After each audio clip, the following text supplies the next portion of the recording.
Hello and welcome back. তো আজকে আমি ট্রেলার রিয়াকশন দেবো দুটো সিনেমার, একটা হচ্ছে ভক্ষক এবং আরেকটি হচ্ছে মিনিস্ট্রি অফ আনজেন্টেলম্যানলি ওয়ারফেয়ার। তো ভক্ষকের ব্যাপারে আমি যদি বলি, তো ট্রেলারটা কিন্তু আমার বেশ ভালো লেগেছে।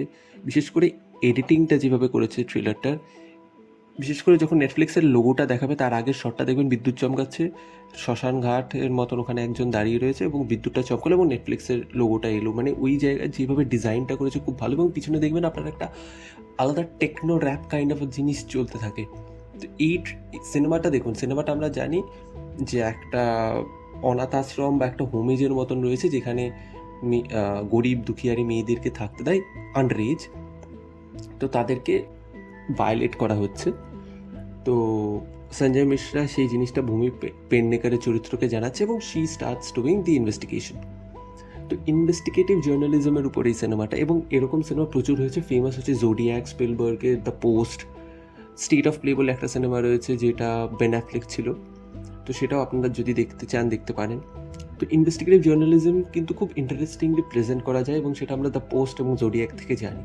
তো এটাও ওরকম যে একজন লোকাল জার্নালিস্ট, তাকে এই কেসটাতে বলছে এবং সে যখন বিভিন্ন রকমের তথ্য এবং বিভিন্ন রকমের ডেটা কালেক্ট করতে থাকে এবং বিভিন্ন রকমের হিস্ট্রি জানতে থাকে, তখন সে আরও টার্ময়েলে পড়ে যায়। এবং তার ফ্যামিলিতে সেটাও দেখাচ্ছে যে তার স্বামী কি দাদা আমি ঠিক শিওর নই, তো সে তাকে বলছে যে তুমি এটা করো না, আমাদের বাড়িতে কারোর তো কিছু হচ্ছে না। এবং সে বলছে যে তুমি অপেক্ষা করবে যতক্ষণ আমাদের বাড়িতে কারোর হচ্ছে না, তখন গিয়ে তুমি ঘুরে দাঁড়াবে। তো এই জিনিসগুলো খুব ভালো দেখাচ্ছে।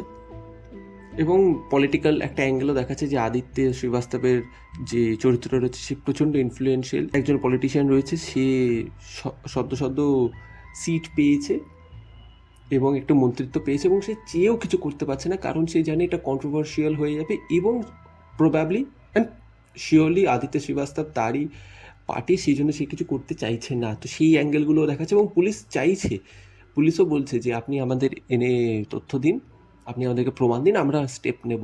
তো এটা কতটা ইন্টারেস্টিংলি প্লেস করতে পারে এবং ড্রামাটা কত ভালোভাবে কাজ করে সেগুলো খুব ভালো। এবং আমার এখন একটা মনে রয়েছে, একটা সিন রয়েছে যে এরকম ঘরভর্তি মেয়েরা শুয়ে রয়েছে এবং একজন দাঁড়িয়ে রয়েছে এবং সে এরকম করে পাটা মারছে একজনের উপর। তো ব্রুটালিটিও থাকবে বেশ খানিকটা।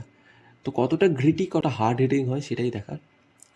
আমার তো ইচ্ছা আছে, আপনাদের যদি ইচ্ছা থাকে আপনারা নেটফ্লিক্সে দেখতে পারেন। সিম্পলি 9 তারিখ আসছে সিনেমাটা। এবার আমরা কথা বলবো দি মিনিস্ট্রি অফ আনজেন্টেলম্যানলি ওয়ারফেয়ার। তো এটা একটা হিস্টোরিক্যাল অ্যাকশন ফিল্ম। এটা একটা রিয়েল লাইফ ইনসিডেন্টসের উপর বেস করে এবং এবং এটা একটা বইয়ের উপরে বেস করে। বইটার নাম চার্চিল সিক্রেট ওয়ারিয়ার্স।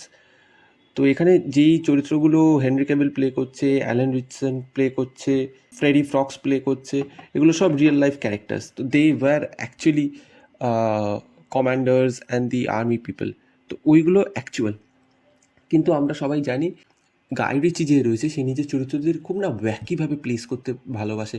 তারা একটু মেনিয়াক্যাল হয়, তারা একটু আলাদা হয়, তারা একটু অ্যান্টি সোশ্যালিস্টিক বিহেভিয়ার বহন করে। এবং এটা আমরা ট্রেলারে দেখতেও পাচ্ছি, যেভাবে হেনরি ক্যাভিল মারার আগে হ্যাঁ হ্যাঁ করে হাসছে, তারপর ওদেরকে মারছে জোকের উপর, বা যেভাবে অন্যান্য যে খুনগুলো করছে সেইগুলো যেভাবে দেখাচ্ছে, অ্যালান রিচসন যেভাবে খুনগুলো করছে এবং একটা বন্ধ ঘরের ভিতর দেখাচ্ছে কুঠারি নিয়ে কুপাচ্ছে। তো এইগুলো খুব ইন্টারেস্টিং এবং অ্যাকশন আমরা সবাই জানি গাই রিচি খুব ইন্টারেস্টিংলি প্লেস করে, সেটা শার্লক হোমসে হাই স্পিড ফটোগ্রাফি হোক বা কিং আর্থারে যেভাবে ও ফটোগ্রাফিটা প্লেস করেছিল। বইটা যদিও খুব খারাপ ছিল, বাট যেভাবে সিনেমাটা যেভাবে শর্ট হয়েছিল সেটা খুব ইন্টারেস্টিং ছিল। ফ্যান্টাসি মুভি ওরকমের শর্ট হয় না, আলাদিনে সে সেরকম কিছু করতে পারেনি এবং তার চরিত্রগুলো খুব ইন্টারেস্টিং হয়। আপনারা দ্য জেন্টলম্যানস বলে যেটা হচ্ছে, যেটা একটা স্পিন অফ সিরিজ আসছে নেটফ্লিক্সে সম্ভবত। তো সেটাও যদি আপনারা দেখেন, সেখানে চরিত্রটা খুব কালারফুল হয়। কেউ না প্রপারলি ব্ল্যাক নয়, হোয়াইট নয়, সবার ভিতরেই একটা গ্রেইশ টেন্ট রয়েছে, সবাই একটা anti hero kind of a thing.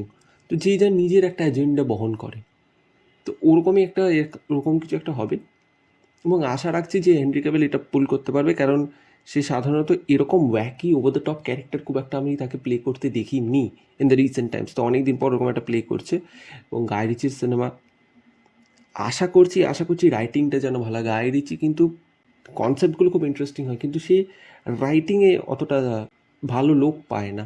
তো স্ক্রিন প্লে এখানে প্রচুর লোকে লিখেছে, 4-5 জন মিলে স্ক্রিন প্লে লিখেছে।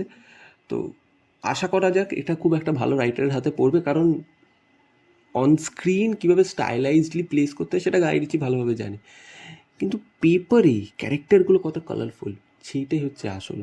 এখানে আশা করি ডায়নামিক্স থাকবে এবং এখানে একটা ট্রোপও থাকে যে একজন মরে যায় বা একজন বিট্রে করে।